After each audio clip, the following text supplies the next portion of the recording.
আপনি কি জানেন ওই ভয়াবহ কঠিন হাসরের দিনে হাজার জনের মধ্যে 999 জন হবে জাহান্নামী, একজন হবে জান্নাতি।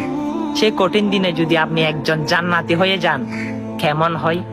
আপনার আনন্দটা কেমন হবে আপনি একবার ভাবুন তো। 1000 জনের মধ্যে 999 জন যদি জাহান্নামী হয়, একজন যদি জান্নাতি হয়, অবশ্যই আপনার সেই উপলব্ধিটা কেমন লাগবে। আল্লাহু আকবার। হ্যাঁ, শুধু তাই না, হাসরের ময়দানে সবাই উলঙ্গ অবস্থায় চোরাচুরি করবে। মা বাপকে চিনবে না, বাপ সন্তানকে চিনবে না, সন্তান পুত্র চিনবে না। আল্লাহু আকবার। হ্যাঁ, গর্ভবতীদের গর্ভপাত হয়ে যাবে জাহান্নামের আগুনে। এত ভয়ানক, এত ভয়ানক, এত ভয়ানক, হয়তো আপনি জানেন না। হ্যাঁ, অবশ্যই জাহান্নামকে ভয় করুন। আর ভিডিওটা তো দেখেছেন, পারলে জাহান্নাম থেকে বাঁচার দোয়াটি শেয়ার করতে পারেন। আল্লাহুম্মা ইন্নী আউযু বিকা মিন আযাবিল জাহান্নাম। হ্যাঁ, প্রতিদিন তো অনেক নাচ গান দেখেন, সমস্যা নাই, কিন্তু সেগুলো কঠিন হাসরে